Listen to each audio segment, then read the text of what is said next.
Welcome to the YouTube channel of Autism Without Borders, where you will be getting awareness regarding autism, other developmental delays, neurological disorders, their red flags, causes and interventions. Autism और दीगर असाबी उर्स के बारे में आगाही, उनकी अलामात, वजूहात और उनका हल। Assalamualaikum and a very good morning to everyone. Good morning to the people from America and Canada, and good afternoon to the people of Pakistan and India. So here is another informative session from the site of Autism Surveillance and Management Project in collaboration with Autism Without Borders. And it's an honor for me to disclose here that today, Alhamdulillah, we are having collaboration with Canada too, after having collaboration with SNCC India. From Canada, we have Mr. Burhanul Haq, the Director for Autism Without Borders, Mr. Farooq Salim, and SETS, South Asian Canadian Health and Social Services. We are having collaboration with them. From SEX, we have Dr. Mahar, the CEO of SEX with us. Maybe he will join us later on and then we will welcome him too. Today, our topic is occupational therapy. That let's all of us know what is occupational therapy. क्योंकि ये एक ऐसी term है occupational therapy which needs a definition, जो कि हमें इंशाल्लाह miss Najma बताएंगी कि क्या है और हम अपने बच्चों में इसका कैसे यूज कर सकते हैं. और after that, we are really honored to have Miss Najma Adam with us as a keynote speaker. Miss Najma is a senior occupational therapist and special educator. She is practicing occupational therapy for more than 24 years. She has worked in Aga Khan, Liaquat National as a lecturer at Dow University for occupational therapy. She has attained different trainings from USA and Malaysia. And currently she is working at KDSP as a head of occupational therapy. And she is running her own institute with the name of RISE as CEO. She has been working in Ziauddin Hospital and South City Hospital. So a long profile which can't be defined in such a small time. We are really honored to have Ms. Najma with us today. But before we request her to start off with her presentation, I would request our project director, Dr. Azra Rafiq, to say a few words about our project and welcome our honorable guests. Over to you, Dr. Azra. Thank you, Nadia. And with the words that welcome to Najma Adam, I will not take much time. And I will just briefly describe about our project. And this is actually the project. The name is Autism Surveillance and Management. And it is a part of preventive pediatrics. And I think I must introduce myself. I'm a consultant pediatrician and I'm presently working with the ZMT Clinics Network. It is a charitable organization having more than 40 clinics and I think 45 doctors and nurses. And I'm also working for the Sailani Thalassemia Care Center. And while I was working on the preventive pediatrics, what I got? Preventive pediatric, actually, when the people hear that it's preventive pediatric, so they think it's just a prevention of disease. But it is not just the prevention of disease, but it is the promotion of physical, mental and social well-being of children.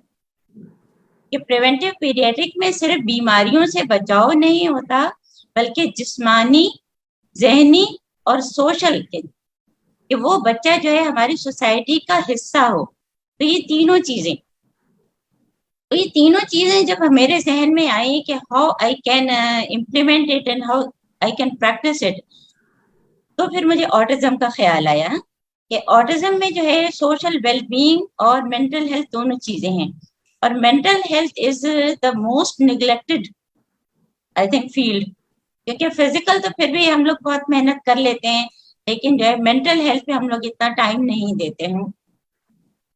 तो for this purpose I just, for this is my project, so I thought that how can I best way. So I thought that who can help with the preventive pediatrics and who can help with the autism surveillance and management. Before I came to this project, I admit, मैं इस चीज को कबूल करती हूँ, I accept it कि even I don't know what is autism. तो मुझे भी नहीं पता था कि autism क्या है and what is occupational therapy. तो ये सब हमें भी मालूम नहीं था. जब हम इस फील्ड में आए तो हमको इसको पता चला. हम और मेन हमारा पर्पस क्या है कि to empower children care givers. Children care givers में जैसे कि पेरेंट्स आते हैं और पेरेंट्स ग्रैंड पेरेंट्स हैं, फिर उनके रिलेटेड जो भी ज्वाइंट फैमिली में खाला फूफी चचा ये सारे लोग आते हैं. फिर डे केयर सेंटर्स इतना पाकिस्तान इंडिया में तो बहुत ही हैं. उनके टीचर्स और एजुकेटर्स को if they know the red flags they can do the screening and they can refer their students to the proper place. फिर ये कि जैसे मैंने कहा कि मैं यहाँ आने से पहले इस फील्ड में even I don't know what is autism and what is occupational therapy. कि अब देखिए occupational therapy इतना बड़ा फील्ड है और हमें नहीं मालूम था उस वक्त. So now I'm also training doctors, pediatricians and even sometimes the psychologists, nurses, health workers, midwives. ये प्रोजेक्ट हमारा चल रहा है. नो बिल्कुल ब्रीफली मैं आपको बताऊंगी कि what is this.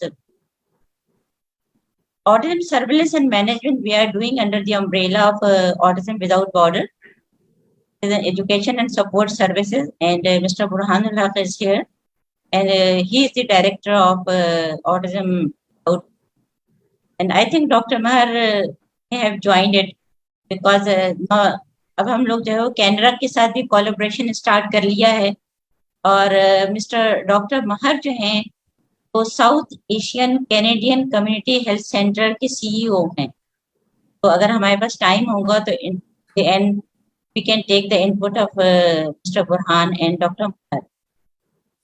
When we have started first जो है हमारे जो था पाकिस्तान चैप्टर था. पाकिस्तान चैप्टर में ओवरऑल पाकिस्तान हमने लिया और उसमें हमने बहुत सारे, अभी मैं ये सारे स्टेप्स आपको बताती हूँ. Then we have started India chapter and now we have started Canada chapter. और पाकिस्तान चैप्टर में भी हमारे डिफरेंट प्रोविंसेस हैं, जैसे कि कोयटा चैप्टर भी अलग है, फिर सिंध का है, बलूचिस्तान का है, डिफरेंट जगहों का. What is ASM project? Just quickly, the objective is early diagnosis of ASD and intervention to achieve best potential of the child, because we all know now that there is a 1000 days window period. जितना जल्दी हम diagnose कर लेंगे उतना जल्दी हम refer कर सकेंगे for diagnosis and for intervention. और इम्प्लीमेंटेशन प्लान में ऑटिज्म अवेयरनेस के प्रोग्राम्स वी आर डूइंग, यानी कि तकरीबन सब जगह हम लोग मुस्तकिल कर रहे हैं, और हेल्थ केयर प्रोवाइडर्स भी और चिल्ड्रन केयर गिवर्स भी. और चिल्ड्रन केयर गिवर्स का भी मैंने पूरा आपको एक्सप्लेन किया कि who are children caregivers. यानी कि as a female, I myself is a healthcare provider and I myself is a children caregiver.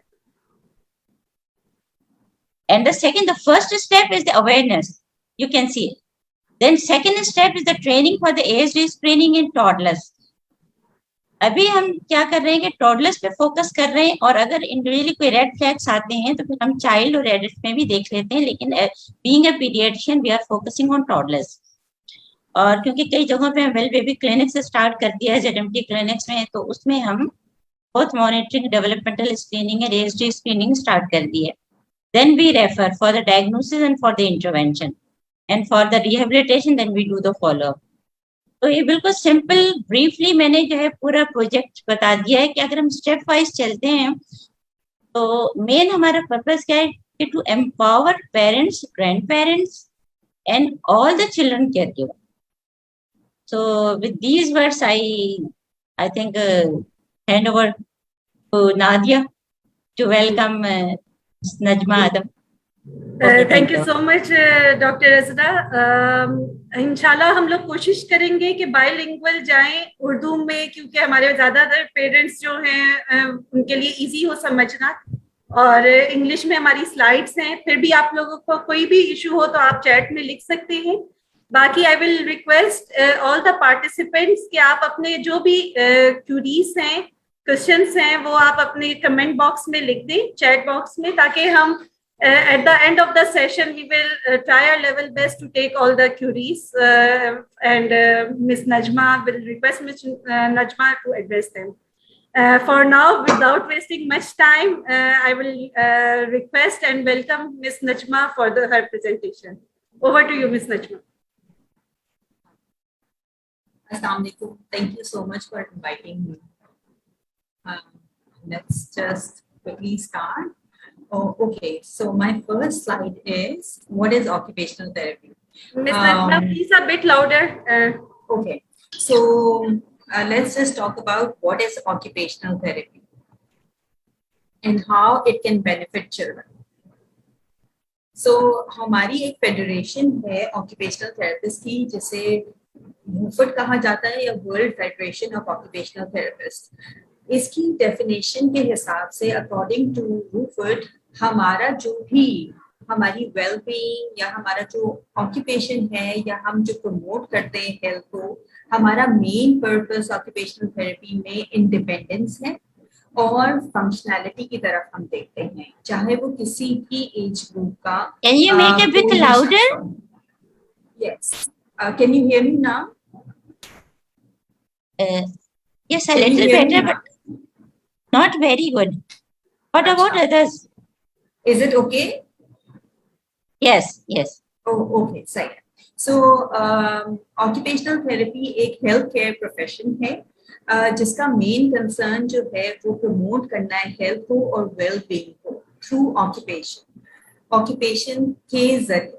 ठीक है, अब ऑक्यूपेशन का वर्ड हम डिफाइन कर सकते हैं, ये किसी भी एज ग्रुप के लोगों के लिए है, हर किस्म के हर एज ग्रुप में हम ऑक्यूपेशनल थेरेपी इंटरवेंशन दे सकते हैं, चाहे वो बच्चा हो, टॉडलर हो, यंग हो, एल्डरली हो, किसी भी एज ग्रुप और किसी भी किस्म की डिजीज या डिसऑर्डर हो सकता है, कोई सिंड्रोम हो सकता है। इवन टिपिकल लोगों को जिनको एज सच किसी किस्म का डिसऑर्डर नहीं है या डिजीज नहीं है, बट लेटर ऑन किसी को बैक पेन हो सकता है, किसी को राइटिंग के चैलेंजेस हो सकते हैं, किसी भी किस्म का टिपिकल बच्चों या बड़ों में भी कोई किसी किस्म का चैलेंज हो तो हम उसको कवर करते हैं।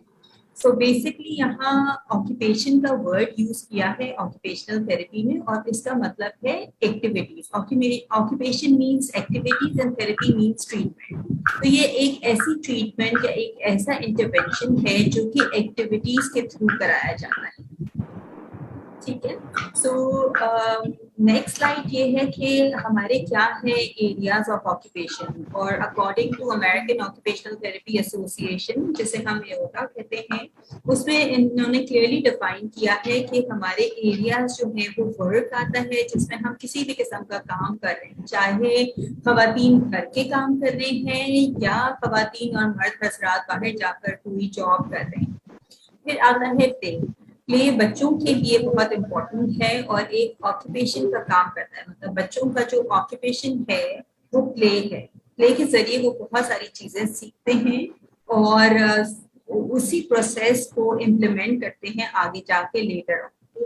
Laser is another very important area जो हम सब समटाइम्स पाकिस्तानी भूल जाते हैं। हमारे कल्चर में लेजर को इतना प्रमोट नहीं किया गया है, बट ये भी बहुत बड़ा एरिया है जिसपे हम काम करते हैं या हमें सोचना चाहिए इस बारे में।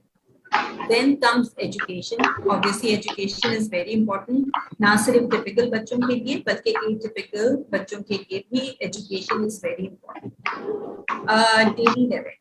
So daily living में हमारी वो सारी एक्टिविटीज आती है जो हम सुबह से लेके शाम तक या रात तक करते हैं, जिसमें हमारा सेल्फ केयर है और हमारा कम्युनिटी से इंटरेक्शन है। इसके बारे में मैं लेटर ऑन आपको ज्यादा बेहतर तरीके से या डिटेल में एक्सप्लेन करूँगी। Social participation is also extremely important, ना सिर्फ बच्चों के लिए बल्कि इवन बड़ों के लिए भी, क्योंकि जब हम सोशलाइज होते हैं, इंटरैक्ट करते हैं, कम्युनिटी से हमें इंटरैक्ट करना जरूरी होता है और अकेले या एंटी सोशल होकर हम बहुत सारी चीजें अचीव नहीं कर पाते, क्योंकि हमें बाहर निकलना है, मिलना है, बच्चों को खेलना है, बड़ों को जॉब करनी है, दूसरों से बात करना है। So social participation is also extremely important. Excuse me, Ms. Najma. Excuse me, the most of the people are saying that they are not able to hear. Oh, okay. Yes, voice is quite slow. Is आप it please okay now?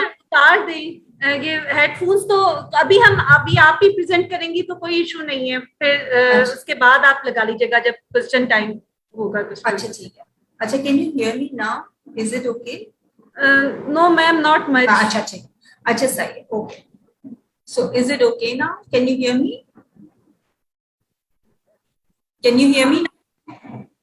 Yes, much better. Still not very clear. हाँ, अच्छा, just hold on for a second, okay?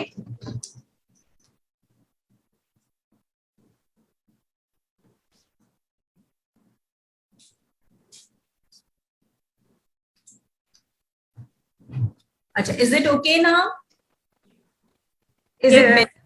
I think, yeah, a little better. चलें, ठीक है। So who are the team members? So let's just talk about कि हम सिर्फ isolation में काम नहीं कर सकते हैं, हमें भी एक रिहैब टीम की जरूरत होती है। और ये एक लिस्ट है जिसमें बहुत सारे टीम मेंबर्स आते हैं। जरूरी नहीं है कि सारे के सारे टीम मेंबर्स एक ही वक्त में बच्चे के साथ या बड़े के साथ काम कर रहे हों, मगर किसी का रोल ज्यादा हो सकता है या पहले स्टार्ट हो सकता है, किसी का बाद में आ सकता है। But the team multi disciplinary team approach के साथ हम किसी भी बच्चे को या बड़ों को लेकर चलते हैं, जिसमें फिजियाट्रिस्ट होते हैं, ये रिहैब के स्पेशल डॉक्टर्स होते हैं जिन्होंने स्पेशलाइजेशन की हुई होती है रिहैबिलिटेशन में।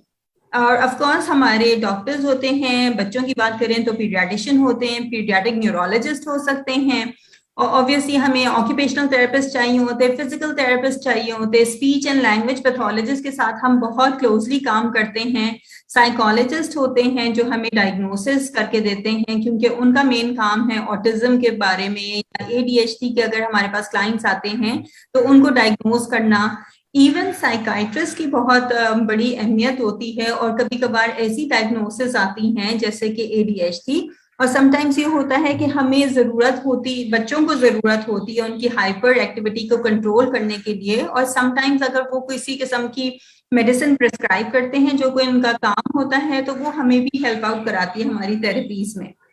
सो समटाइम्स हमें रिहैब नर्स की भी जरूरत पड़ती है। ऑर्थोटिस्ट का भी बहुत इंपॉर्टेंट रोल है, क्योंकि जैसे बच्चे जिनको स्प्लिंट्स की नीड होती है, SMOs की जरूरत पड़ती है, या AFO है, KFO है, या कॉकअप स्प्लिंट है, या इवन बड़ों को किसी को भी नीड हो सकती है इसकी, तो हमें ऑर्थोटिस्ट भी चाहिए होते हैं।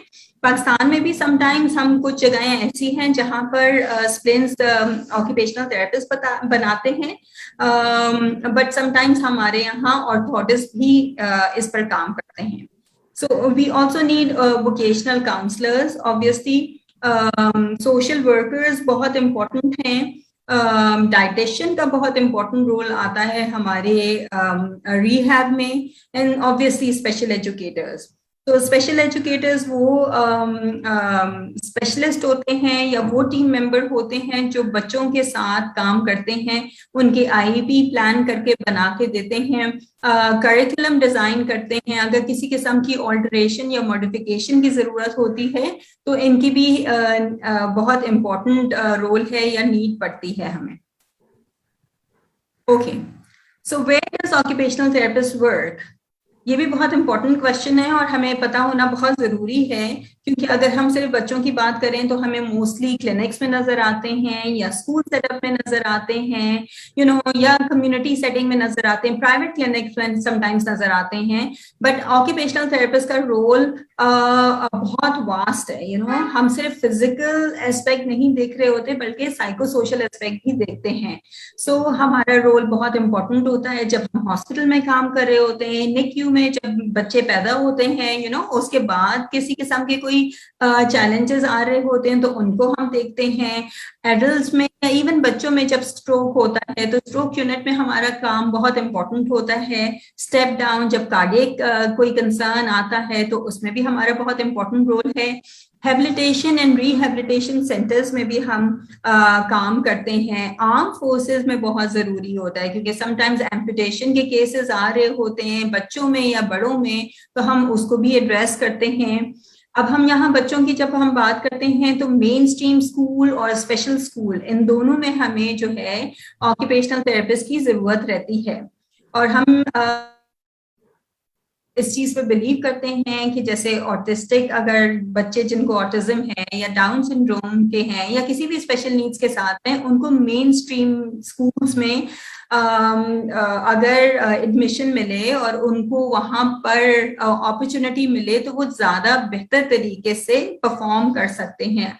बट समटाइम्स ऐसा भी होता है कि अगर किसी की नीड बहुत ज्यादा हो, किसी के फिजिकल लिमिटेशंस बहुत ज्यादा हो या मेंटली तौर पे वो बहुत ज्यादा सिवियर कॉग्निटिव डिसफंक्शन हो, तो समटाइम्स स्पेशल स्कूल्स में भी हेल्प आउट हो जाती है। बट हम इनकरेज करते हैं कि बच्चे जो हैं ज्यादा मेन स्ट्रीम स्कूल में जाएं।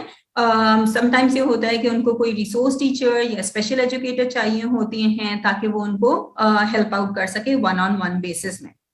हमारा रोल जैसे मैंने आपको बताया प्राइवेट क्लिनिक्स में भी है, कम्युनिटी सेटिंग्स में भी है। समटाइम्स ऐसा होता है कि हमें गांव में, विलेजेस में ऐसी जगहों पे जाना पड़ता है जहाँ पे किसी किस्म के कोई टूल्स नहीं होते, लोगों को बिल्कुल अवेयरनेस नहीं होती, तो हमारा रोल वहाँ भी बहुत इंपॉर्टेंट होता है। इन प्रिजन यहाँ पर इतना काम इस पे नहीं हो रहा, but we have a special role because वहाँ पर मेंटल चैलेंजेस इतने ज्यादा होते हैं कि उनको भी हेल्प आउट करना बहुत जरूरी होता है।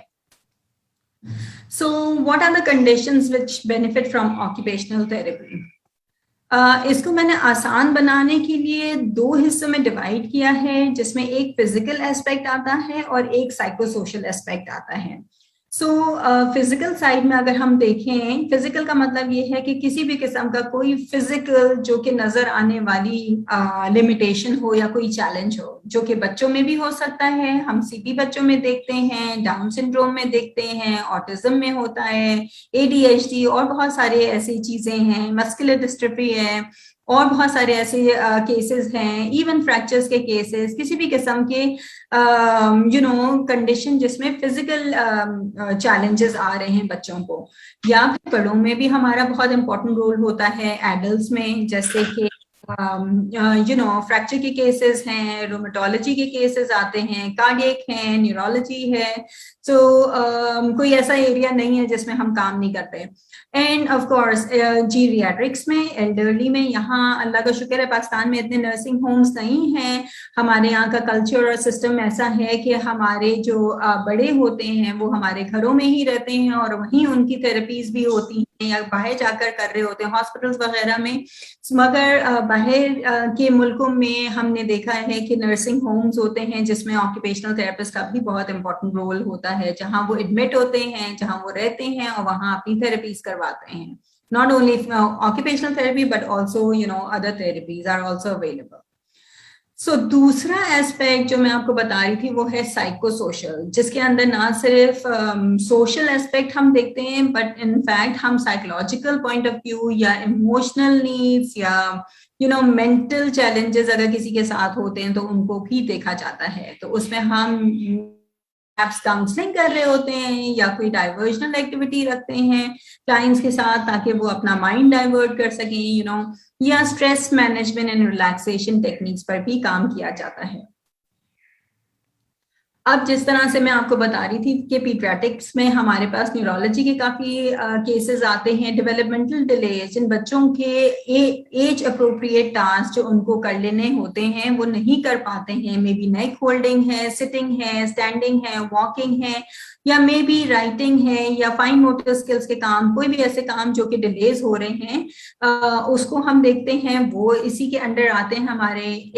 किसी भी किस्म का इंटेलेक्चुअल चैलेंज हो, उनको कोई क्रोमोसोमल कंडीशन हो जैसे कि डाउन सिंड्रोम होता है, या डिस्लेक्सिक क्लाइंट्स हैं, या बर्न, फ्रैक्चर, कोई इंजरीज हो गया जैसे मैंने मस्कुलर डिस्ट्रॉफी आपको बताया, एम्पुटेशन, विजुअली या विजुअल इम्पेयर्ड होते हैं बच्चे, या हियरिंग इम्पेयरमेंट के साथ होते हैं, तो हम उनको भी केटर करते हैं। एडल्ट्स में जैसे मैंने आपको बताया, I'll just quickly go through this, neurological conditions हो गई, मस्कुलर डिसऑर्डर्स हो गए, रोमेटोलॉजी के केसेस हो गए, कार्डियक या हैंड इंजरीज, या जिसमें हम प्रेशर गार्मेंट्स भी देते हैं, या डिसेंसिटाइजेशन का मसाज भी करते हैं समटाइम्स। जीरियाट्रिक्स पे मैंने थोड़ी सी आपसे बात की थी, जिसमें हम बड़ों का उनके फिजिकल एस्पेक्ट को देखते हैं, उनको फंक्शनल और इंडिपेंडेंट बनाने की कोशिश करते हैं, उनका माइंड डाइवर्ट करते हैं, उनको सोशलाइज करते हैं। वहाँ और भी एल्डरली क्लाइंट्स होते हैं जो एक दूसरे के साथ बात करते हैं, सीखते हैं, म्यूजिक होता है, गेम्स होते हैं, बहुत सारी एक्टिविटीज होती है वहाँ पे, ताकि उनका थ्रू आउट द डे अच्छा गुजर सके। ये बहुत इम्पोर्टेंट क्वेश्चन है, और हर दफा पूछा जाता है। व्हाट इज ऑक्यूपेशनल थेरेपी के बाद ये होता है कि आप पीटी से, फिजिकल थेरेपिस्ट से कैसे मुख्तलिफ हैं। अक्सर लोग समझते हैं, समटाइम्स ऑक्यूपेशनल थेरेपी अभी भी पाकिस्तान में बहुत नई है, हालांकि काफ़ी टाइम से हम काम कर रहे हैं, मगर इस पर और भी बहुत ज़्यादा काम करने की ज़रूरत है। तो अक्सर लोग समझते हैं शायद हम साइकोलॉजिस्ट हैं या फिजिकल थेरेपिस्ट है या कहीं डॉक्टर है, कहीं ना कहीं वो हमें फिट करने की कोशिश कर रहे होते हैं, बट एक्चुअली इसकी डिग्री बिल्कुल सेपरेट होती है। हेल्थ केयर प्रोफेशनल है, rehabilitation is the big heading, जिसके अंदर ऑक्यूपेशनल थेरेपिस्ट भी आते हैं, फिजिकल थेरेपिस्ट भी आते हैं, स्पीच एंड लैंग्वेज पैथोलॉजिस्ट भी आते हैं, और थेरेपिस्ट भी आते हैं। So it has nothing to do with physical therapy, वो बिल्कुल सेपरेट है, उसकी डिग्री सेपरेट होती है। सो बेसिक डिफरेंस क्या होता है हमारा, हम बहुत क्लोजली, मैं इसीलिए आपको बता रही थी पहले भी कि हमारी एक रीहैब टीम होना बहुत जरूरी है, और अगर सारे लोग मिलकर काम कर रहे होते हैं, पीटी ओटी के साथ, या ओटी जो है स्पीच थेरेपिस्ट के साथ, या शायद सब साथ मिलकर जब काम करते हैं, तो हमारा आउटकम बहुत अच्छा और बहुत डिफरेंट हो सकता है। अदरवाइज अगर कोई आइसोलेशन में अलग से काम कर रहा होता है तो उसके भी ऑब्वियसली रिजल्ट्स आते हैं, मगर इतने अच्छे नहीं होते जितने कि एक टीम के साथ हो सकते हैं। So basically physical therapist initiate करते हैं मूवमेंट को, किसी भी किस्म की मूवमेंट, वो लोअर एक्सट्रीमिटी या लेग्स या बड़े जॉइंट्स और बड़े मसल्स पे ज्यादा फोकस उनका होता है, और मेन उनका कंसर्न या वो पेन मैनेजमेंट होता है। जबकि ऑक्यूपेशनल थेरेपिस्ट उसी मूवमेंट को लेकर जो उन फिजिकल थेरेपिस्ट ने इनिशिएट की होती है, उसी मूवमेंट को फंक्शनल एक्टिविटी में कन्वर्ट करते हैं, या उसको, उसी क्लाइंट को फंक्शनैलिटी की तरफ। अस्सलाम वालेकुम। जैसे कि, sorry, are we taking questions at the moment? No, at the end. Okay. Excuse me, who is this? बीच में we will be taking questions at the end after the presentation, inshallah. Okay, so हम client को functional और independent बनाते हैं। अगर client physical therapist उनको चलने में मदद करता है, तो हम उसी क्लाइंट को जो वॉक करना स्टार्ट करते हैं, उनको हम बाथरूम तक लेके जाते हैं, ताकि वो अपने टॉयलेटिंग या बेदिंग के जो एक्टिविटीज है, जो सेल्फ केयर है, वो कर सकें, या इवन कबर्ड में से अपने कपड़े निकाल सकें वॉक करके, सो हम उसको फंक्शनल हिसाब से देख रहे होते हैं। सो हम लोग क्योंकि हम साइकोलॉजी और साइकाइट्री भी पढ़ते हैं, तो हम क्लाइंट्स के सोशल और इमोशनल एस्पेक्ट को भी देख रहे होते हैं, जो आई गेस फिजिकल थेरेपिस्ट इतना नहीं देखते हैं। So basically physical therapist initiate करते हैं मूवमेंट, और उसी मूवमेंट को हम कैरी आउट करके फंक्शनल और इंडिपेंडेंट बनाते हैं क्लाइंट्स को। ओके, सो सबसे इम्पोर्टेंट रोल, बल्कि इनफैक्ट सारे ही रोल बहुत इम्पोर्टेंट है, उन सारे रोल्स में से एक रोल जो है वो ग्रॉस मोटर स्किल्स कहलाता है, जिसपे ना सिर्फ फिजिकल थेरेपिस्ट काम करते हैं बल्कि ओटीज भी काम करते हैं। और ग्रॉस का मतलब ये है कि बड़े जॉइंट्स या बड़े मसल्स, जिसमें हम समटाइम्स मिलके काम करते हैं फिजिकल थेरेपिस्ट के साथ। सो इसमें एक्टिविटीज कौन कौन सी हो सकती है, जैसे कि स्टैंडिंग है, वॉकिंग है, जंपिंग है, रनिंग है, ये वो एक्टिविटीज हैं जो हम पैरों से करते हैं। सो जब फिजिकल थेरेपिस्ट अपना काम, अपना रोल प्ले कर रहे होते हैं, उसके साथ साथ हम मिलके उनको, बच्चों को खेल के जरिए, उनको एक्टिविटीज के जरिए उनको फंक्शनल और इंडिपेंडेंट करते हैं, ताकि वो स्कूल में सरवाइव कर सकें, बच्चों के साथ मिल सकें, खेल सकें, और अपने रेगुलर नॉर्मल जो रूटीन एवरीडे की टास्क हैं वो कर सकें। ठीक है, so this is one area that we work on. दूसरा बहुत इम्पोर्टेंट जो हमारा एरिया है वो फाइन मोटर स्किल्स का है, जिसमें फाइन का मतलब ऑलरेडी इससे पता चल रहा है कि जो छोटे जॉइंट्स या छोटे मसल्स या बहुत फाइन काम जो होता है जो हम हाथों के जरिए करते हैं, उस स्किल्स को फाइन मोटर स्किल्स कहलाती हैं। जैसे कि बच्चों में जब हम बात करें तो सबसे इम्पोर्टेंट बात जो है वो बच्चों के लिए वो राइटिंग होती है, कि जब वो स्कूल जाएंगे तो वो लिख सकें। यू नो, सिर्फ हैंड फंक्शन में सिर्फ राइटिंग ही नहीं आती, बट और भी बहुत सारे स्किल्स आती हैं, जैसे कि बटनिंग करना है, शू लेस को टाई करना है, या चम्मच पकड़ के खाना है खुद से। सो इन सारी एक्टिविटीज करने के लिए हम उनको कुछ एक्टिविटीज करवाते हैं ताकि वो अपना सेल्फ केयर या रोजाना की रूटीन की एक्टिविटीज कर सकें, जिसमें हम के साथ उनको खिलाते हैं या बीडिंग करवाते हैं, स्ट्रिंगिंग, मतलब स्ट्रिंग के अंदर बीड्स डालना है, सिजर से एक्टिविटी करवाना है, या पेग से, या कनेक्ट फोर है। बहुत सारी ऐसी एक्टिविटीज है जो हम हाथों के जरिए करवाते हैं हाथों के लिए, ताकि उनकी ग्रिप बेहतर हो, स्ट्रेंथ बढ़े, और वो अपने जो हाथों के जरिए काम करने हैं वो एक्टिविटीज कर सकें। एक और इन सारी चीजों को करने के लिए ऑब्वियसली हमें कॉग्निशन चाहिए, हमें अच्छा कॉग्निटिव स्किल्स चाहिए ताकि हम ये सारे काम कर सकें। इसमें हमारे परसेप्शंस आते हैं, जिसमें अटेंशन आता है कि हम फोकस कर सकें काम को, चाहे वो लिखने का काम हो या बटनिंग हो या एवरीडे कोई भी टास्क हो सकता है। So memory is also very important, कि हमें क्या काम करना है या हमने लास्ट क्या काम किया था।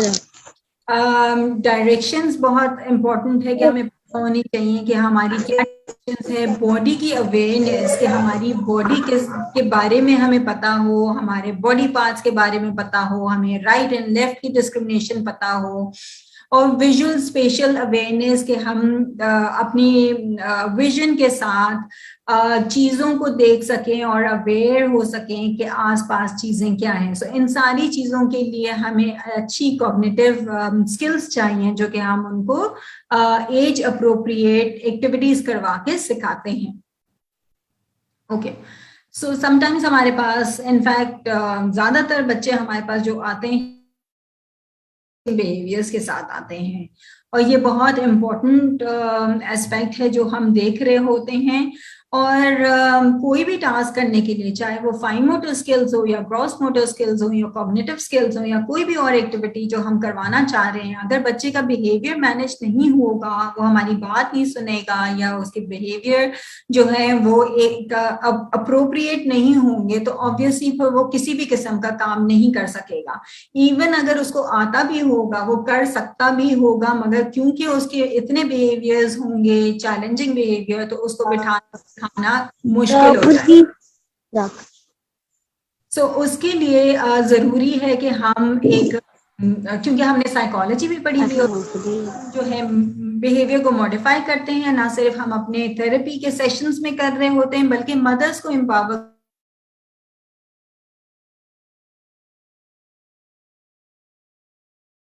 हम बिहेवियर को मॉडिफाई करने के लिए बताएं, वही टेक्निक्स वो घर पे भी अप्लाई करें, और ना सिर्फ वो खुद करें बल्कि सारे घर वाले कोऑपरेट करें। क्योंकि जब तक घर वाले सब मिलके उस बिहेवियर पे काम नहीं करेंगे, तो एक आदमी जो है उस पर काम नहीं कर सकता। कि अगर सिर्फ मदर उसको किसी चीज से मना कर रही है, या थोड़ी सी उसको जो भी ऐसी काम है जो कि वो करना चाह रहा है वो सही नहीं है उसके लिए, या कोई ऐसा टास्क है जो वो बता रही है और बच्चा नहीं कर रहा कोऑपरेट, तो ये ना हो कि दादी या नानी या कोई और बड़े घर में या बच्चे और हों जो कि इस बात को सपोर्ट ना कर रहे हों। क्योंकि बच्चों को बहुत अच्छे से पता चल जाता है कि कौन उनकी फेवर कर रहा है, कौन ऐसा है जिसके पास जाके उनको अपना मतलब निकाल लेना होता है। तो इसलिए बहुत जरूरी है कि सब लोग मिलके काम करें, वरना फिर इतने अच्छे ओके। सो अर्ली इंटरवेंशन, ये भी बहुत इम्पोर्टेंट टर्म है और इसका समझना भी बहुत ज़रूरी है, क्योंकि समटाइम्स ये होता है कि टाइम इतना निकल जाता है लोगों का, समटाइम्स लोग इतने डिनायल में होते हैं, पेरेंट या मदर को थोड़ा बहुत समझ आ रही होती है कि मेरा बच्चा जो है वो दूसरे बच्चे और सिबलिंग से और बच्चों से मुख्तलिफ लग रहा है, या और रिश्तेदारों के या आसपास के लोगों से थोड़ा बहुत मुख्तलिफ नजर आ रहा है, या तो देखने में या फिजिकली या मेंटली तौर पे में भी। मगर समटाइम्स ये होता है कि डिनायल इतना होता है और एक्सेप्टेंस का लेवल आते आते 3 4 5 साल लग जाते हैं। और ये मैंने खुद एक्सपीरियंस किया है इतने सारे लोगों, मतलब इतने साल काम करने के बाद। मेरा ख्याल है ये सबसे इम्पोर्टेंट पॉइंट है कि मदर्स को जब भी लगे, जितना अर्ली अगर लगता है कि जी हमारे बच्चा थोड़ा सा मुख्तलिफ है, तो वो डॉक्टर्स के पास जरूर जाएं, पीडियाट्रिशियन के पास जाएं। पीडियाट्रिशियन अगर साइकोलॉजिस्ट के पास भिजवा रहे हैं या थेरेपीज के लिए भिजवा रहे हैं तो जरूर जाएं। और जितना अर्ली स्टार्ट करेंगे उतना अच्छा होगा, क्योंकि अगर आप अर्ली नहीं स्टार्ट करते हैं तो ऑब्वियसली टाइम वेस्ट हो रहा होगा, और जितना बड़ा होता जाएगा बच्चा उतना ज्यादा टफ होता जाएगा आपके लिए भी। टाइम भी ज्यादा लगेगा, पैसे भी ज्यादा खर्च होंगे, और बच्चा भी इतने अच्छे से कोऑपरेट नहीं करेगा। सो अर्ली इंटरवेंशन का मतलब ये है कि 3 साल के अंदर अंदर अगर हम अपना रिहैब का रोल, चाहे उसमें कोई भी थेरेपीज आती हों, स्टार्ट करते हैं, तो बच्चे का जो आउटकम होता है वो बहुत अच्छा होता है, क्योंकि वो इम्पोर्टेंट होते हैं जिसमें उसका ब्रेन डेवलप हो रहा होता है। जितना अर्ली हम स्टार्ट करते हैं उतने अच्छे रिजल्ट्स हमें जल्दी नजर आते हैं। और ऑब्वियसली फिर पेरेंट्स का बहुत इंपॉर्टेंट रोल है कि वो घर पे जाके भी वही चीजें जो थेरेपिस्ट बता रहा है उसको देखे, उनसे बात करे, उनसे डिस्कस करे। कोई चीज ना समझ आए तो उनसे दोबारा पूछें और घर पे जाके जरूर इम्प्लीमेंट करें। सो जितना अर्ली स्टार्ट करेंगे उतने अच्छे रिजल्ट्स मिलेंगे। जितना देर होती चली जाएगी, डिनायल में जाएंगे, एक्सेप्ट नहीं करेंगे, एक जगह से दूसरी जगह जाते जाएंगे या जाएंगे ही नहीं, तो ऑब्वियसली फिर काम और ज्यादा डिले हो जाएगा। सो समटाइम्स ये होता है कि कुछ जगहों पे ज्यादातर ये लिखा है कि अंडर 3 स्टार्ट करें, और कुछ जगहों पे ये भी है। और इसका हरगिज मतलब ये नहीं है कि बच्चा 3 साल से बड़ा हो गया है तो फिर उस पर कोई काम नहीं हो सकता। ऑब्वियसली हर एज ग्रुप को हम केटर कर रहे होते हैं, मगर बेहतर ये है कि अर्ली स्टार्ट करें। जितना जल्दी आप आएंगे हमारे पास उतने अच्छे रिजल्ट्स आपको नजर आएंगे। बाद में भी होते हैं डेफिनेटली, मगर उस तरीके के नहीं नजर आते या इतनी जल्दी नहीं नजर आते जितना कि पहले हम स्टार्ट करते तो नजर आते। Okay, so next is school-based occupational therapy. So वो थेरेपिस्ट जो स्कूल्स में काम करते हैं, और यहाँ पे भी अल्लाह का शुक्र है कि पाकिस्तान में जब मैंने स्टार्ट किया था तो बहुत कम ऐसे स्कूल्स थे, मेन स्ट्रीम स्कूल्स इन बात को समझते नहीं थे, या उनकी पॉलिसीज नहीं होती थी, लोग जाते नहीं थे, रिलक्टेंट होते थे, उन्हें पता नहीं होता था, ऑब्वियसली अवेयरनेस नहीं थी इतनी। सो ज्यादातर बच्चे हमारे पास जो नजर आते थे वो स्पेशल स्कूल्स में जाते हुए नजर आते थे। मगर अब अल्लाह का शुक्र है इतनी अवेयरनेस होने के बाद मेन स्ट्रीम स्कूल्स में भी उनको अपॉर्चुनिटी मिलती है, जो कि अभी भी शायद इतनी नहीं है जितनी की मिलनी चाहिए, पर एटलीस्ट स्टार्ट हुआ है ये कॉन्सेप्ट। सो बच्चे जब मेन स्ट्रीम या एक रेगुलर स्कूल में जाते हैं और टिपिकल बच्चों के साथ काम बैठते हैं, उनके साथ उनको देखते हैं काम करते हुए या खेलते हुए या बात करते हुए, तो वो बहुत जल्दी अच्छे से लर्न करते हैं। समटाइम्स हमें ये भी सुनने के लिए मिलता है कि कुछ पेरेंट्स रिलक्टेंट होते हैं ये सोच के कि जी ये अगर ये स्पेशल बच्चा इस स्कूल में आएगा तो शायद हमारे बच्चों पे बुरा असर पड़ेगा या शायद वो उनसे सीख लेंगे। मगर आई थिंक ये गलत कॉन्सेप्ट है इस सेंस में कि अगर कोई स्पेशल नीड्स के साथ बच्चा मेन स्ट्रीम स्कूल में जाता है तो वो ज्यादा अच्छे तरीके से चीजें समझता है और कोशिश करने लगता है कि वो उनकी तरह इमिटेट करें या अडॉप्ट करें।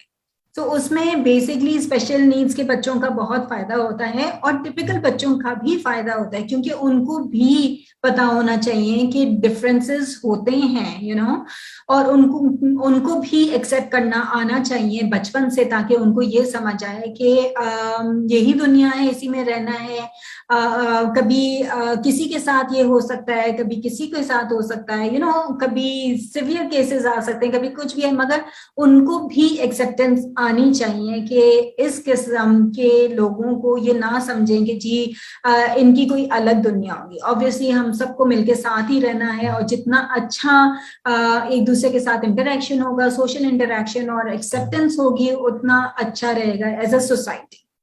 सो home based school based occupational therapist जो हैं वो मोस्टली कॉग्निटिव स्किल्स पे काम करते हैं। ऑब्वियसली फिर हैंड राइटिंग आती है, प्रिंटिंग आती है, हैंड फंक्शन आता है, फाइन मोटर स्किल्स आती है, ग्रोस मोटर, जब प्ले के लिए जाते हैं बच्चे तो ग्रोस मोटर एक्टिविटीज आती है, सेल्फ केयर आता है, बच्चों को टॉयलेटिंग वगैरह में गाइड करना होता है कि किस तरह से जाएं, अपना बैग कैसे खोलें, कॉपीज निकाल काम करना जो हम एवरीडे स्कूल में करते हैं, वो काम सिखाने होते हैं बच्चों को। उनका पोस्चर देखा जाता है, उनका टेबल और चेयर की हाइट देखी जाती है, प्ले एंड सोशल स्किल्स देखी जाती है, कम्युनिकेशन देखा जाता है। तो ये सारे काम जो हम वैसे भी कर रहे होते हैं, मगर क्योंकि हम एक स्कूल सेटअप में होते हैं तो हम उसको टारगेट उसी तरीके से बनाते हैं, ताकि वो स्कूल में जब बच्चों को जो भी चैलेंजेस आ रहे हैं उसको हम बेहतर तरीके से देख सकें। Next is play and social skills. और आई गेस इस पे इतनी बात मतलब ऑलरेडी सबको पता है कि बच्चों के लिए खेल कितना जरूरी है। आजकल समटाइम्स मैंने ये भी देखा है, इवन टिपिकल बच्चों की माएँ भी जो हैं वो कोशिश करती हैं कि बस बच्चे सिर्फ पढ़ते रहें और खेलें ना, और स्पेशली खेल में सिर्फ ये आईपैड और आजकल के गेम्स नहीं है जो हम बैठे हुए देख रहे होते हैं बच्चों को कि वो अपने फोन पे लगे हुए हैं या लैपटॉप्स पर हैं, मगर वो वाले खेल जो हम कभी किसी जमाने में हम खेला करते थे, पार्क्स में जाके साइकिलिंग कर रहे हैं, भाग दौड़ के गेम खेल रहे हैं, छुपन छुपाई है, और बहुत सारे ऐसे गेम्स हैं जो हमने खेले थे सड़कों पर और गलियों में या पार्क में। सो वो एक्टिविटीज बच्चों के लिए बहुत जरूरी है, और अब आजकल के बच्चों के लिए भी खास तौर पे जरूरी है, जहाँ इतना डाइट के प्रॉब्लम्स आ रहे हैं, जहाँ इतना जंक फूड आ गया है, जहाँ जिंदगी इतनी आसान हो गई है कि हिलने की जरूरत नहीं है, तो उस वक्त तो और भी जरूरी है जब और ये सोशल स्किल्स भी बहुत जरूरी है जो हम आहिस्ता आहिस्ता खोते जा रहे हैं, क्योंकि आपने अक्सर देखा होगा बड़े हैं या बच्चे हैं सब अपने अपने सेल फोन्स पे हैं, कोई एक दूसरे से कम्युनिकेट ही नहीं कर रहा, बात ही नहीं कर रहा, और जब बात करना शुरू करते हैं तो अग्रेसिव हो जाते हैं, लड़ना शुरू कर देते हैं, क्योंकि वो स्किल्स ही नहीं है कि कोप ही नहीं कर पा रहे हैं कि किस तरीके से बात करें या दूसरे की भी बात सुने, so these things are very important. So हम सोशल एस्पेक्ट देख रहे होते हैं जिसमें अगर छोटा बच्चा है तो वो स्माइल करता है या नहीं, दूसरे लोगों के साथ उसकी रिलेशनशिप कैसी है, ग्रुप के साथ किस तरह से इंटरैक्ट कर सकता है। So this is excuse me miss Najma, sorry to interrupt, अगर हम थोड़ा जल्दी वाइंड अप कर ले ताकि हम ले लें। Okay, so activities of daily living में हमने जैसे मैंने पहले भी बात की है कि सेल्फ केयर आता है जिसमें रूटीन के रोजाना के काज हैं, और इंस्ट्रूमेंटल एक्टिविटीज और डेली लिविंग में हम सारे एक्टिविटीज कराते हैं जो कि अदर देन सेल्फ केयर होती है, जिसमें कम्युनिटी से इंटरेक्शन, जैसे हम अपने मनी को कैसे हैंडल करें या फोन कैसे ऑपरेट करें, किसी भी ऐसे किस्म के काम जो कि सेल्फ केयर से अलग होते हैं, वो instrumental activities of daily living कहलाते हैं। एक हमारा बहुत important role modification and adaptation है, जिसमें हम चीज़ों को या इवन स्पून को बटनिंग के लिए, ग्रिप करने के लिए, राइटिंग के लिए, या बाथरूम में किसी किस्म की चेंजेस करनी होती है, ड्राइविंग के लिए या रैम्प्स लगाने हैं, उस पर भी हम काम करते हैं, चाहे वो स्कूल हो, चाहे वो घर हो, चाहे वो बेडरूम हो, किचन हो, बाथरूम हो, जहाँ पे भी मॉडिफिकेशन की जरूरत होती है उस पर हम काम करते हैं। So there's another area which is very important, especially autism में हम देखते हैं कि sensory integration या processing के बहुत सारे challenges आते हैं।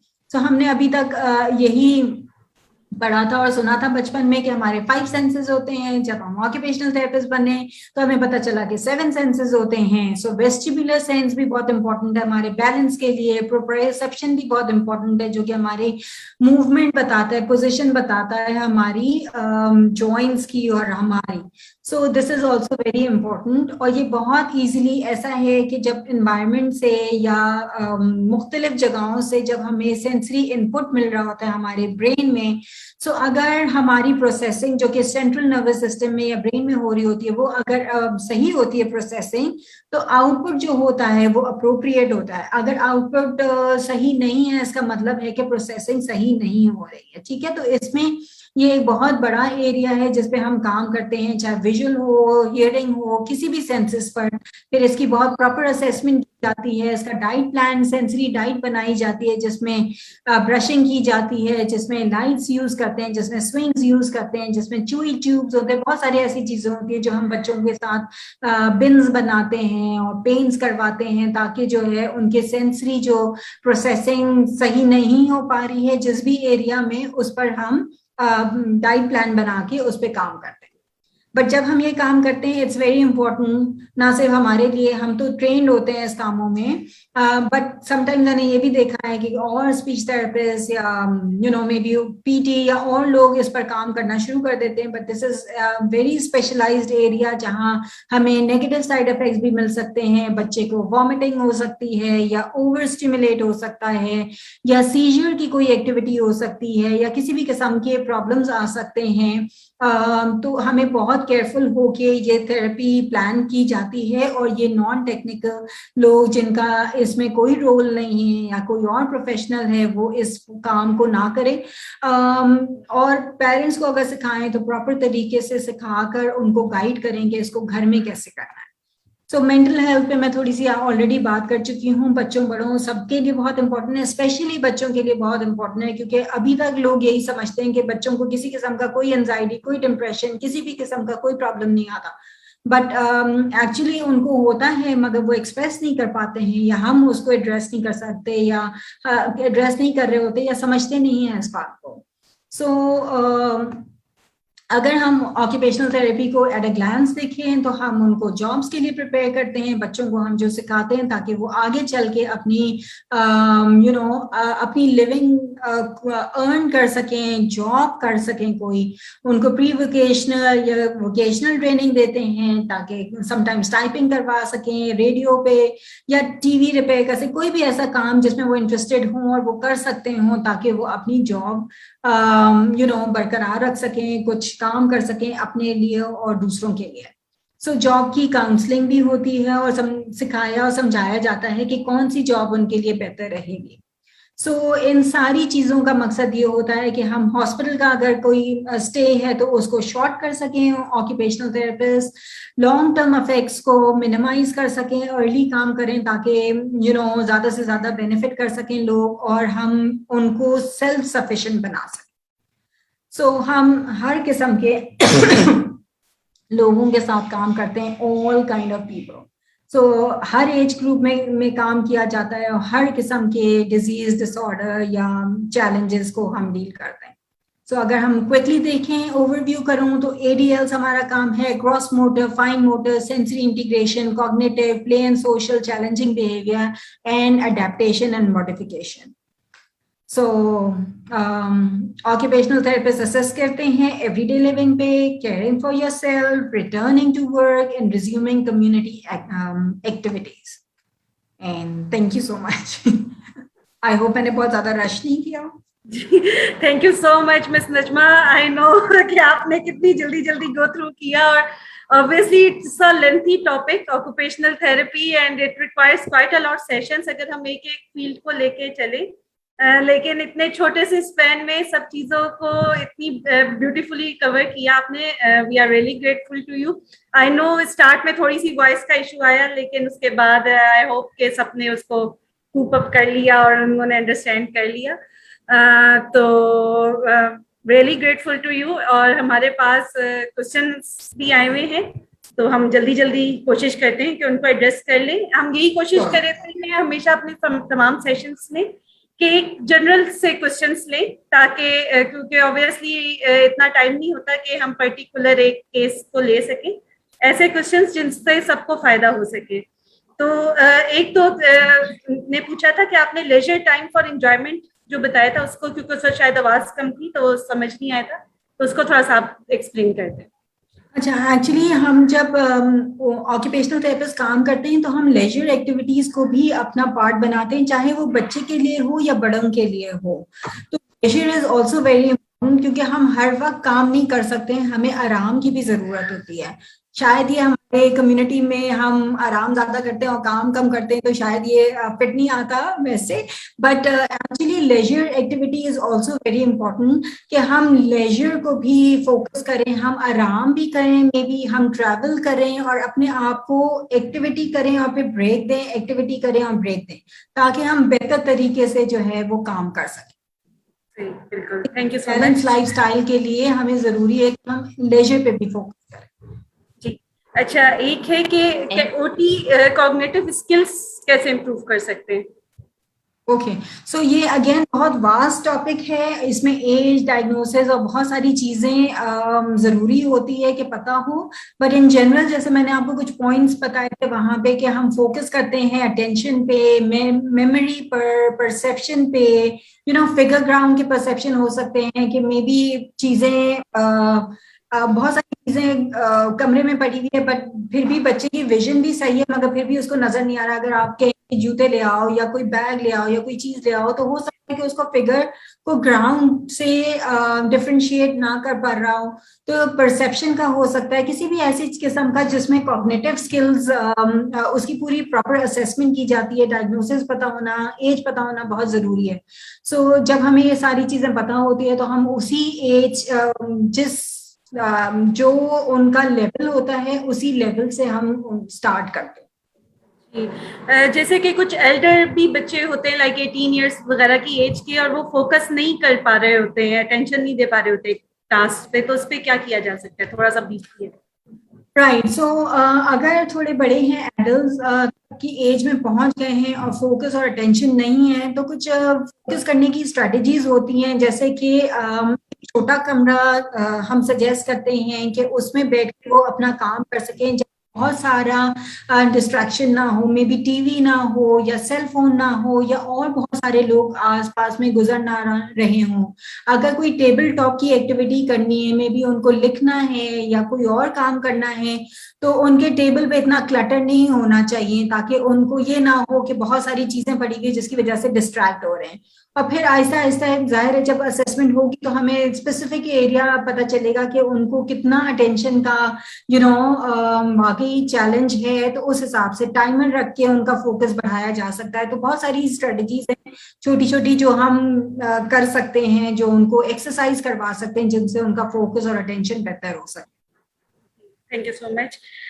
दूसरे ये कि जो ऑटिस्टिक बच्चे कुछ अभी जैसे डायग्नोस होते हैं, रीसेंट डायग्नोसिस है, तो उनके लिए पेरेंट्स क्या कर सकते हैं कि आगे बढ़ने के लिए, उनको टुवर्ड्स थोड़ा नॉर्मल लाइफ लाने के लिए? फिर एक क्वेश्चन इसी से रिलेटेड है, 2-3 क्वेश्चन है ऑटिज्म से रिलेटेड, कि जैसे बच्चे लाफिंग कर रहे होते हैं ड्यूरिंग सेशन या हाइपर एक्टिविटी है, तो इन चीजों को कैसे कंट्रोल किया जा सकता है फॉर ऑटिस्टिक चाइल्ड? देखिए, सबसे पहली बात तो ये कि पेरेंट्स को खुद को एक्सेप्ट करना बहुत जरूरी है, कि अगर बच्चे को ऑटिज्म डायग्नोस हुआ है तो इसमें हो, क्योंकि अगर आप परेशान एक शॉक लगता है, समटाइम्स आप डिनायल में जा सकते हैं, बट इसको जितनी जल्दी आप एक थेरेपिस्ट के पास चले जाएंगे या अपने आप को संभाल कर काम करना शुरू कर देंगे तो वो ज्यादा बेहतर है। क्योंकि अगर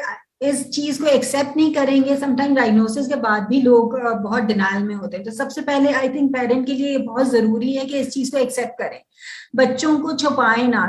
मैंने इतनी जगहों पे देखा है कि अगर किसी बच्चे को ऑटिज्म है या कोई और डायग्नोसिस के साथ है, तो ना उनको पार्क लेके जाया जाता है, ना रिश्तेदारों के यहाँ, ना किसी और बच्चों से मिलने जुलने की सकते हैं, क्योंकि उनको ये डर होता है कि लोग क्या कहेंगे और हमारा बच्चा थोड़ा डिफरेंट लगता है। मगर अगर यही चीज सोचते रहेंगे तो बहुत ज्यादा अचीव नहीं कर पाएंगे। उनको भी निकलना मिलना जरूरी है, दूसरों को भी जरूरी है। जब आप निकलेंगे, दूसरे जानेंगे, जब उनको पता ही नहीं होगा कि बच्चे के साथ क्या है चैलेंज, तो वो ऑब्वियसली उनको अवेयरनेस ही नहीं होगी। तो आपका काम है कि आप अपने बच्चे के बारे में बताएं दूसरों को, ताकि उनको भी समझ आए और वो उनको एक्सेप्ट करना शुरू करें। वरना यही दिल में डर लेके बैठे रहेंगे तो ऑब्वियसली फिर बहुत ज्यादा काम नहीं हो सकता है।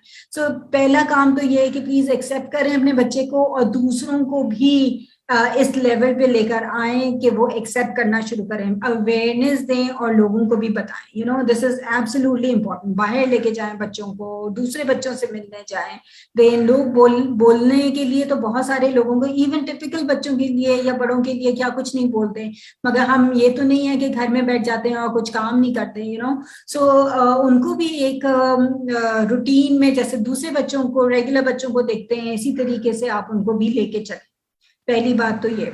दूसरी बात, जैसे आपने कहा कि किसी की हाइपर एक्टिविटी है, तो ऑटिज्म में भी डुअल डायग्नोसिस हो सकती है। समटाइम्स हम हाइपर का वर्ड हर बच्चे, दूसरे बच्चे के लिए मैं सुन रही होती हूँ कि ये बहुत हाइपर है, बट एक्चुअली अगर वाकई कोई हाइपर एक्टिव है तो उसकी डायग्नोसिस होना बहुत जरूरी है कि वो ADHD में फॉल करता है या नहीं, और उसकी डायग्नोसिस में थोड़ा सा एज 7+ होनी चाहिए ताकि हमें पता चले कि जी वाकई ये है।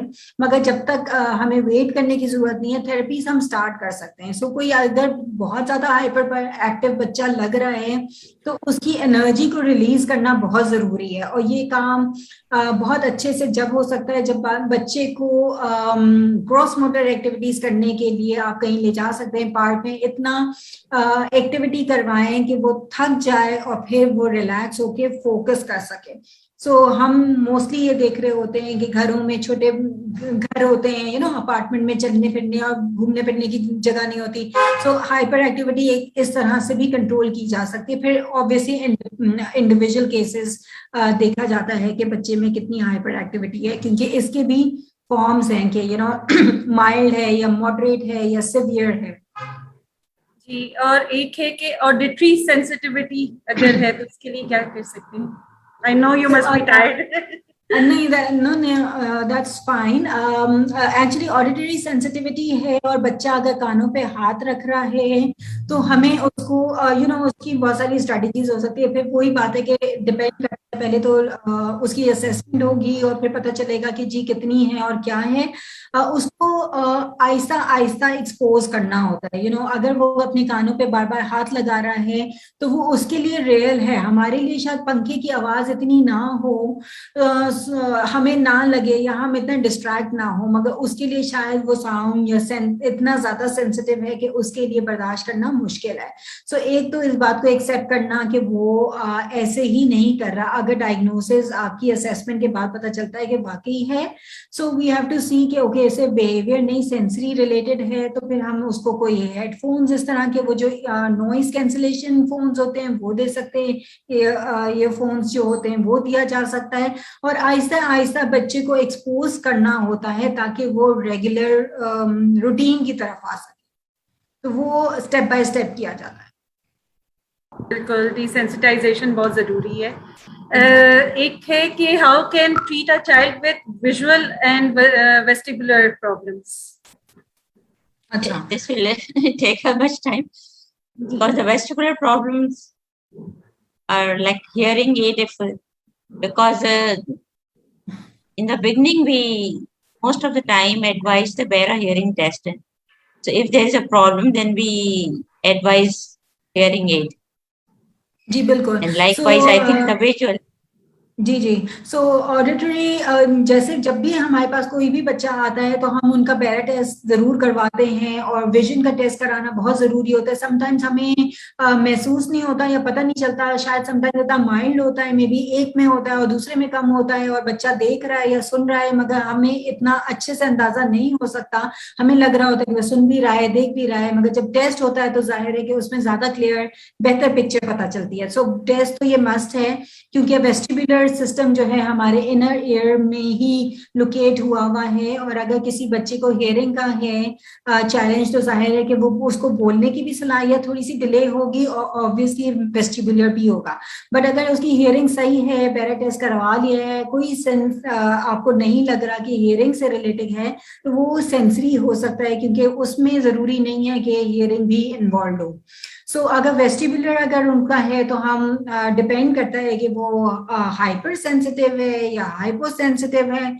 सो अगर वो ज्यादा सेंसिटिव है या कम है तो हम उसी हिसाब से अपनी इंटरवेंशन या प्लान करते हैं और एक सेंसरी डाइट देते हैं उसको, जो थ्रू आउट द डे चलती है. इट्स नॉट जस्ट कि सिर्फ आए और 40-45 मिनट थेरेपिस्ट के साथ स्पेंड किए और बाकी घर पे जाके कोई काम नहीं हुआ और नेक्स्ट टाइम दोबारा से थेरेपिस्ट के पास चले गए. क्योंकि घर पे करना 3 दफा 5 दफा जब सेंसरी डाइट दी जाती है या ब्रशिंग कराई जाती है बच्चों को, टेक्टाइल सेंसिटिविटी होती है या डिफेंसिव होते हैं वो, सो उसमें 2-2 घंटे से कुछ एक्टिविटीज करानी बहुत जरूरी है, जब भी वो सारा दिन अपने आप को रेगुलेट कर सकता है और रिलैक्स रह सकता है. सो सेंसरी डाइट बहुत इंपॉर्टेंट है कि अगर इस तरह का कोई वेस्टिबुलर, मुझे नहीं पता कि ये वेस्टिबुलर कौन सा वाला है या विजुअल जो आप बता रहे हैं वो हाइपर है या हाइपो है, but what ever it is, इसका प्रॉपर डाइट प्लान होना चाहिए जो कि थ्रू आउट द डे चल सके. जी डॉक्टर अजरा, आप शायद कुछ कह रही थी. इसमें थोड़ा सा और कुछ ऐड करूंगी कि because we are working on the autism, लेकिन इसके अलावा भी जो स्पेशल चिल्ड्रन होते हैं उसमें बहुत सारे रीजंस होते हैं. तो वैसे तो कनाडा में तो हियरिंग टेस्ट एट बर्थ होता है और यहाँ भी हम प्रमोट कर रहे हैं, हम कोशिश कर रहे हैं कि ज्यादातर जो जैसे आगा खान में होने लगा है और बहुत सी जगहों और जहाँ पे नहीं होता तो ये इंटरनेशनल स्टैंडर्ड है कि बेरा हियरिंग टेस्ट तो कराना है. लेकिन अगर बिल्कुल क्लियर कट है कि बच्चा सुन रहा है तो फिर प्रॉब्लम नहीं है.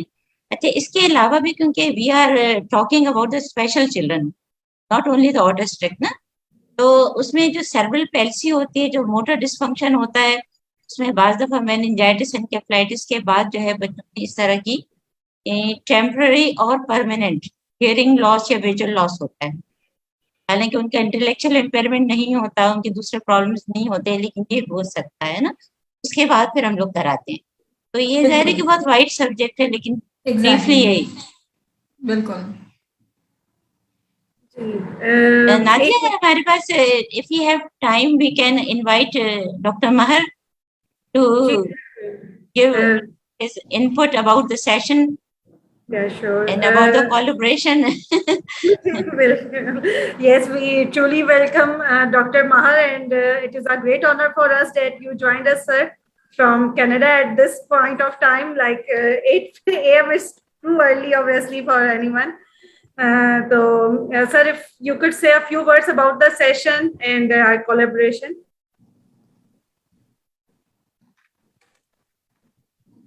Sir, your mic is mute.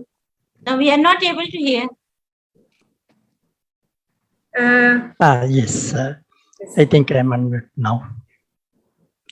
Yes, So, thank you very much. It's a wonderful, it's a great, excellent session, and we all enjoyed very much, and it was very informative. And thanks very much for putting together this program. We'll be very happy to join these programs and encourage our members and families who need such services. As Dr. Azra was talking earlier, we'd like to make this a great collaborative venture, Autism Without Borders, with SAC, South Asian Canadian Health and Social Services here in Canada, and SNCC Rehabilitation Foundation in India, and also other South Asian countries, which we can gradually grow according to the aspirations we have. And the name indicates Autism Without Borders, spreading without borders to South Asian countries and other countries. It's a great service to the kids and to the parents and to the humanity, which all of you are doing, and we'd be very happy to join with you in your great services you are doing. And so we will all work together, and we'll be seeing more often. Thank you very much for your great services and inviting us to join. Thank you very much. Thank you so much. Thank you, sir. Dr. Azhar, you want to say something? जी बस एक आध और सवाल है, फिर इंशाल्लाह हम wind up करते हैं. Doctor miss Najma, with your permission can we take one more questions? Sure. अच्छा, एक है कि quick techniques to control hypo and hyper active child, वो आपने आई थिंक बताई दी है काफी हद तक हाइपर एक्टिविटी का. सेकेंडली देयर इज के children should be encourage to, sorry, एक था कि आई कांटेक्ट के बारे में, कि how to improve eye contact and anger management. Okay. Different है obviously, anger management is different and eye contact is different. जी. सो ऑटिज्म में हम ये बहुत देखते हैं कि आई कांटेक्ट जो होता है वो बहुत पुअर होता है, और इसको आहिस्ता आहिस्ता इम्प्रूव करने के लिए कुछ स्ट्रेटजीज हम यूज करते हैं जो कि हम अपने फाइन मोटर की एक्टिविटीज में भी कराई जा सकती है. और बच्चे के आई के लेवल पे हम जब हम उनको टेबल और चेयर की एक्टिविटी करवाते हैं तो हम भी उनके लेवल पर होते हैं ताकि वो हमें बेहतर तरीके से देख सकें, उनको ज्यादा अटेंटिव करते हैं ताकि वो हमारी तरफ मुतवज्जा हो. समटाइम्स वो अपने पेरेंट्स को अच्छे से देखते हैं बट और स्ट्रेंजर्स या नए लोगों को इतने अच्छे से उनके साथ इतना कोऑपरेट नहीं करते. सो बेसिकली कुछ एक्सरसाइजेस होती हैं जो कि हम थेरेपी के दौरान करवाते हैं, और पेरेंट को भी गाइड करते हैं कि जब भी वो बच्चे से बात करें तो उनका आई लेवल पर या आई कांटेक्ट मेंटेन करवाने की कोशिश करें और इस बात को इग्नोर ना करें. अगर बच्चा इधर उधर देख रहा है और आपके सामने नहीं देख रहा तो आप कोशिश करें कि आप उसके सामने हों ताकि वो आपको देखना आहिस्ता आहिस्ता देखना शुरू कर दे और उसको ज्यादा अटेंटिव बनाने की कोशिश करें. समटाइम्स हम उनको बबल्स यूज करते हैं और बहुत सारे एक्टिविटीज हैं जिसके जरिए वो थोड़ा बहुत आई कांटेक्ट स्टार्ट करते हैं और आहिस्ता आहिस्ता इम्प्रूव करते हैं. बिल्कुल मिस नजमा, इसमें मैं भी ऐड करूंगी, एज अ बिहेवियर थेरेपिस्ट हम मतलब जो बच्चे का रीइंफोर्सर होता है या जो चीज उसको पसंद होती है वो अक्सर हम अपनी आंखों के बीच में लाके ताकि वो इधर हमें आई कांटेक्ट दे और इस तरीके से हम उसका आई कांटेक्ट गेन करने की कोशिश करते हैं. सेम पेरेंट्स भी कर सकते हैं. और उसके बाद मतलब जब आप आई कांटेक्ट पे फोकस करें तब आप आई कांटेक्ट पे ही करें. अगर लर्निंग के लिए मेरे ख्याल से जरूरी नहीं होता कि बच्चा आई कांटेक्ट दे. कई दफा बच्चे लर्न कर रहे होते हैं, चीजों को रजिस्टर कर रहे होते हैं, लेकिन उनका आई कांटेक्ट नहीं होता. तो मेरा ख्याल है कि हमें दोनों चीजों को, पेरेंट्स की कोशिश होती है कि बच्चा आई कांटेक्ट जरूर दे, उससे उसकी अक्सर लर्निंग मुतासर हो रही होती है. तो जब आप आई कांटेक्ट गेन करने की एक्सरसाइजेस कर रहे हैं तो just focus on the eye contact thing. उस वक्त आप उनके रीइंफोर्सर्स यूज करें, उसको अपने लेवल पे, उनकी आइज के लेवल पे इधर रखें बीच में. और जब आप उसको पे काम कर रहे हैं, लाइक लर्निंग पे काम कर रहे हैं, तो तब आप don't bother to have the eye contact of the child. अगर वो आपकी तरफ अटेंटिव ही है, आपकी बात को सुन रहा है, रिस्पॉन्ड कर रहा है, तो I think that's enough. What you से? जी. दूसरी बात ये है कि और भी सिस्टम है हमारे, सेंसरी सिस्टम, जैसे कि हेयरिंग है और टेक्टाइल है, ये बहुत ज्यादा स्ट्रॉन्ग हमारे सिस्टम है कि एटलीस्ट इनपुट जा रहा है, बच्चे सुन रहे हैं, टच कर रहे हैं, फील कर रहे हैं, समटाइम्स और वेस्टिब्यूलर या प्रोप्रायोसेप्शन से इनपुट मिल रहा होता है ऑब्वियसली. तो बिल्कुल आई कांटेक्ट बहुत जरूरी है, बट टाइम भी लगता है इसको इम्प्रूव होने में. सिर्फ इसको ये ना समझेंगे जी आई कांटेक्ट नहीं है तो बाकी सारे काम नहीं हो पा रहे हैं, क्योंकि जा रहा है और जैसे जैसे इम्प्रूवमेंट नजर आएगी तो आपको आउटपुट भी नजर आएगा. और एक एंगर मैनेजमेंट के ऊपर अगर थोड़ा सा बता सकें कि बच्चे जो है वो खुद कहता है कि मामा मैं अपने एंगर को कैसे कंट्रोल करूं, like he is an adult autistic child, तो वो खुद. तो पहली बात तो ये कि हम एज अ नेशन सभी थोड़ी सी एंग्री कॉम है. सो इस ना सिर्फ बच्चों को बल्कि बड़ों के लिए भी बहुत मुश्किल है, क्योंकि हम रहते ही बहुत स्ट्रेस में हैं या इन्वायरमेंट में बहुत ज्यादा ऐसे स्ट्रेसेस हैं जिसमें हमें जल्दी गुस्सा आ जाता है या एंगर को मैनेज करना ना हमने बहुत अच्छे से देखा दूसरों को करते हुए इन्वायरमेंट से, और ना शायद हम बहुत अच्छे से कर पाए. तो हमारे बच्चों को भी थोड़ा सा है, और जाहिर स्पेशल नीड्स के बच्चों को तो और ज्यादा इस चीज पे वो होता है. So basically I think anger के लिए लिए अगर बच्चे की कॉग्निटिव स्किल्स अच्छे हैं और वो समझता है तो कुछ काउंसलिंग के जरिए भी हो सकता है, कोई कोपिंग स्किल्स सिखाई जा सकती है, बहुत अच्छी एक्टिविटीज होती हैं जब बच्चों को अग्रेसिव या एंगर उस तरह से फिजिकली शो करने के बजाय उनको अप्रोप्रिएट गेम्स में लगा दें, यानी जैसे फुटबॉल खिला दिया या बॉक्सिंग में लगा दी या कराटे है या कोई ऐसी चीज है जो कि आपके एंगर को एक अप्रोप्रिएट तरीके से मैनेज कर सकें। ये बहुत जरूरी है। हमारी फिजिकल एक्टिविटी इतनी कम हो गई है, लोग चलते नहीं है, उठते नहीं है, खेलते नहीं है बच्चे, तो जब जाहिर है और हमारा खाना इतना खराब होता चला जा रहा है, इतना जंक फूड होता जा रहा है कि जाहिर है कि इन सब सारी चीजों के असरात होते हैं। तो बच्चों को फिजिकल एक्टिविटीज में लगाएं ताकि वो अपने इमोशंस को या अपने एंगर को ऑटोमेटिकली चीजों से मैनेज करें और फिर उनकी काउंसल करके उनको कोपिंग स्ट्रेटेजी सिखाकर कराई जा सकती है definitely. Thank you so much. It was a pleasure having you, Miss Najma, and beautiful presentation and all questions were beautifully answered. मुझे पता है पेरेंट्स के दिमाग में और भी काफी क्वेश्चंस हैं। टॉयलेट ट्रेनिंग का भी हमारे पास आया है, उस पर हम इंशाल्लाह एक अलग से पूरा सेशन करने की कोशिश करेंगे, because it's also a vast field जो टॉयलेट ट्रेनिंग है और बाकी सेंसरी इंटीग्रेशन है, उस पर भी हम एक अलग से पूरा एक सेंसरी इंटीग्रेशन पे करेंगे। तो I am really grateful to all the participants who joined us from different parts of the world.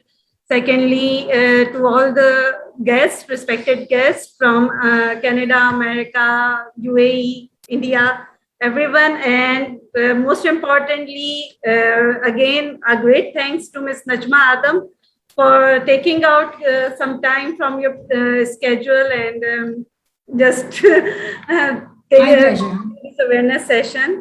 तो मतलब it was much needed. Occupational therapy के बारे में अभी तक हम बात नहीं कर पाए थे, तो हमारे लिए यही था कि सबसे अच्छा ऑब्वियसली मिस नजमा ही हैं जो सीनियर मोस्ट हैं, मतलब इस फील्ड में शी इज क्वाइट सीनियर। तो blessed to have you and thanks a lot again. I think we should sign off doctor Izra for now. Yes. Okay. Allah Hafiz. See you again with a new session, everyone. And yes, just one thing more to say. Inshallah, we will be coming with master training in collaboration with India and other Canada and UK may also join us.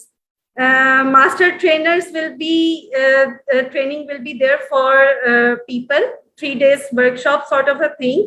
And you all are most welcome to join. Whoever is interested, please do let us know on our Facebook page, Autism Surveillance and Management. हम details भी share कर देंगे जल्दी, और वो सबके लिए free होगा।